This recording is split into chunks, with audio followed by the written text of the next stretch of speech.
Hello guys, welcome back to my YouTube channel study with Anjali.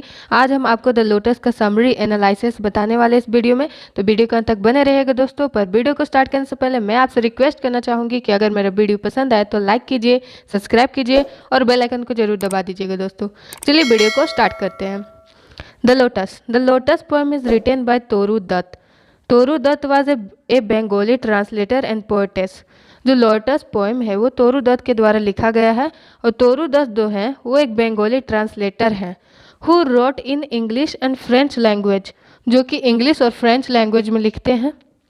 Her grandmother Rasamay Dutt and her father both held important position under the British government.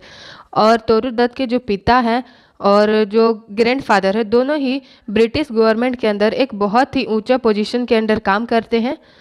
तोरू दत्त के parents. She born in Kolkata, उनका जन्म कोलकाता में हुआ था। And die in a very young age, that is 21 years old. और उनकी मृत्यु बहुत ही कम साल में हो गई थी, जो कि 21 साल था, जो कि बहुत ही कम एज है गाइस। वो मर चुके थे, उनकी मृत्यु हो गई थी, जो कि एक बहुत दर्दनीय घटना हुई थी उनके साथ। The lotus, it is a sonnet. जो लोटस पोएम है वो एक सोनेट है। इट हैव मेनली 2 पार्ट, इसका जनरली 2 पार्ट है। In first part it is octave, जो फर्स्ट पार्ट है वो ऑक्टेव है। And the second part is sestet, और जो उसका सेकेंड पार्ट है वो सस्टेव है। In this poem the poet want to speak that the lotus is one of the most beautiful flower in all over world. इस poem के अंदर जो पोएट है वो बोलना चाह रहे हैं कि लोटस जो है दुनिया के सबसे खूबसूरत फूल है, वो इस पोएम के अंदर शो कर। The beginning of the poem is when the loves come to Flora and ask her to create the most beautiful flower in the world. Poem की शुरुआत वहाँ से होती है जब लव जो होता है फ्लोरा के पास आता है और बोलता है एक ऐसा फूल बनाने को फ्लोरा को कि जो कि दुनिया का सबसे ज़्यादा खूबसूरत फूल हो, दुनिया में वैसा कोई फूल ना हो उसके जैसा। Who is queen of the all over and every one follow her order, जो कि रानी हो, सभी फूलों की रानी हो और हर कोई उसकी ऑर्डर को फॉलो करे, ऐसा कोई फूल को क्रिएशन चाहता था। Next the poet also told that rose and lily was also a beautiful flower. आगे की लाइन में जो पोएट होती है वो बोलती हैं कि रोज़ और लिली भी बहुत ज़्यादा खूबसूरत फूल है यहाँ। And both of then rival together, लेकिन रोज और लिली जो है एक दूसरे के दुश्मन है। They both want to be owner the power of the queen, और दोनों चाहती हैं एक क्वीन की तरह जीना और उनकी पावर को हासिल करना, वो चाहती है क्वीन के पावर को। Further the poet speak that rose is beautiful. आगे जो होता है पोएट जो बोलती है कि रोज़ तो ब्यूटीफुल है, but rose can never tower like a pale lily. लेकिन जो गुलाब है वो कभी भी खड़ा नहीं रह सकता है, एक पेल लिली की तरह खड़ा नहीं रह सकता है। और फिर आगे है गाइस, आगे है then the poetess ask that is the lily loveliest. फिर पोएटेस पूछते तो फिर क्या लिली लवलीएस्ट है। After some time groupism has started, कुछ समय बाद क्या होता है कि ग्रुपिज्म वहाँ पे स्टार्ट हो जाता है। Some of group has been divided into rose, कुछ ग्रुप जो होते हैं रोज की तरफ बढ़ जाते हैं। And some of has been lily, और कुछ लिली की तरफ बढ़ जाते हैं। व्हेन द फाइट फिनिश, जब उनका फाइट खत्म हुआ, देन तब लव स्पीक टू फ्लोरा, तो फिर लव जो होता है फ्लोरा से बोलता है that give me a flower who is delicious like a rose. फिर वो फ्लोरा को बोलता है लव कि मुझे एक ऐसा फूल जो कि डिलीशियस हो, लव रोज़ की तरह। And tower like a pale lily, और खड़ा हो एक लिली की तरह। Then Flora said to love, फिर फ्लोरा जो होती है वो लव को बोलती है what colour the flower should be. तो फ्लोरा जो होती है वो लव को बोलती है कि तुम्हें उस फूल में कौन सा कलर चाहिए। देन लव फर्स्ट से, फिर लव जो होता है वो बोलता है रोज़ रेड, बोलता है कि गुलाब की तरह लाल चाहिए। देन से नो लिली वाइट, फिर बोलता है नहीं मुझे लिली की तरह वाइट चाहिए। एंड से बोथ प्रोवाइड में, फिर लास्ट में बोलता है कि नहीं मुझे दोनों रंग का मिक्सचर चाहिए, दोनों कुछ, दोनों लाल भी और वाइट भी, कुछ ऐसा प्रोवाइड करो मुझे। Further the flora give the lotus, फिर आगे जो होती है फ्लोरा जो होती है उसको लोटस देती है। And speak that it is a flower that has been both element of the lily beauty and the rose beauty.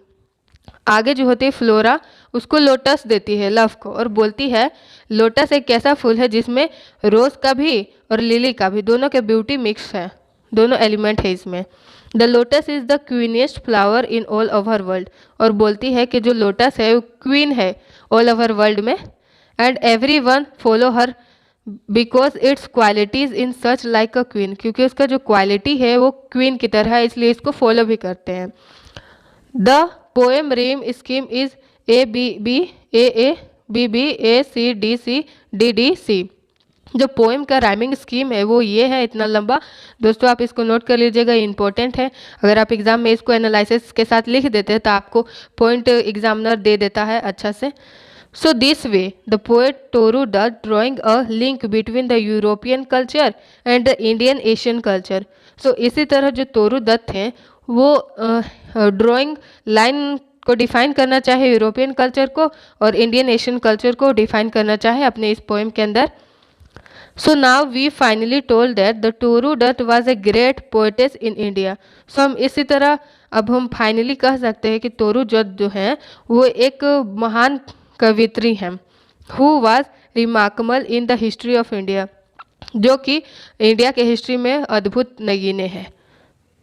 Gas चलिए अब हम एनालिसिस के बारे में जानते हैं कि क्या है इसका एनालिसिस।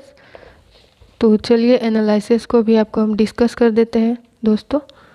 चलिए analysis the lotus is a Petrarchan sonnet. जो लोटस एक पेट्रारन सोनेट है, और सोनेट यहाँ पे किसको बोलते हैं दोस्तों? सोनेट वो होता है जो 14 लाइन का पोएम होता है, उसको सोनेट बोलते हैं। Which is 14 line in the length, बोले ना 14 लाइन को होता है उसको सोनेट बोलते हैं। इट्स इंक्लूडेड इनटू 2 पार्ट, ये 2 पार्ट में बटा हुआ है। फर्स्ट इज ऑक्टेव, पहला पार्ट को ऑक्टेव बोलते हैं, and last part is sestet, और लास्ट पार्ट जो है वो सस्टेव है। फिर आगे है the octave develops the back story of the love approaching Flora and it's also give us the back story of the conflict between the rose and the lily. जो octave part का जो development होता है वो start वहाँ से होता है जब फ्लोरा लव के पास जाता है और पूछती है कि एक ऐसा फ्लावर बनाओ जो कि सबसे खूबसूरत हो, और लिली और रोज़ के बीच में जब लड़ाई होती है वहाँ पे ऑक्टेव का डेवलपमेंट स्टार्ट हो जाता है। The rose red in colour and actually native to Asia is बिगेन यूज्ड हेयर। जो लाल रंग है वो खूबसूरत होता है एशिया की ब्यूटी की तरह। हेयर यहाँ पे रिप्रेजेंट कर रहे हैं poet as a symbol of ideal of Asian beauty, while the lily white in color and the represent in much European imaginary such as coats of arms in used as a symbol of Europe and the West Bengal in general। जिस तरह रोज़ जो है वो Asian beauty को represent कर रहा है red का, वैसे ही लिली जो है वो वाइट होकर वो यूरोपियन ब्यूटी को शो कर रहा है इस पोएम के अंदर। ठीक है, फिर आगे हमारा है हाँ, the poem has a turn after the octave and interlocking rhymes scheme of sestet. जो पोएम का जो चेंजिंग पॉइंट है वहाँ पे आया जब ऑक्टेव का ख़त्म हो गया और इंटरलॉकिंग राइम स्कीम सस्टेव स्टार्ट हुआ। सस्टेव जो है वो जनरली 6 लाइन का था, लास्ट पार्ट वाला sestet. Minor conversation conduct between the Flora and love, और सस्टेव पार्ट में फ्लोरा और लव के बीच में बातचीत होती है फूलों को लेकर और क्रिएशन को लेकर, क्योंकि फ्लोरा फूल बनाता है, क्रिएट करता है फूल को लव के माइथोलॉजिकल फिगर के द्वारा। When the poem reveals itself, element of both Western and Eastern beauty are united in the traditional figure of the lotus, a classical Indian symbol of beauty, youth and diversity। जो इस poem के अंदर western और eastern दोनों beauty को as a symbolic तौर पर दर्शाया गया है और शो किया गया है इस पोएम में। ईस्टर्न और वेस्टर्न दोनों ब्यूटी को शो किया गया है इस पोएम के अंदर दोस्तों। आगे है while superficially providing a pretty and entertaining explanation for the creation of the lotus flower. और जब लव जो होती है फ्लोरा को मांगता है कुछ फूल, तो फिर फ्लोरा दे देती है उसको लोटस बनाकर, जो कि सुपर एलिमेंट फूल है और एंटरटेनिंग फूल भी है। इस पोएम के अंदर शो किए हैं पोएट ने। अब हम आगे चलते हैं, आगे है हाँ The lotus also provide deeper interpretive meaning insofar as it discuss the ideas of beauty in different part of the world।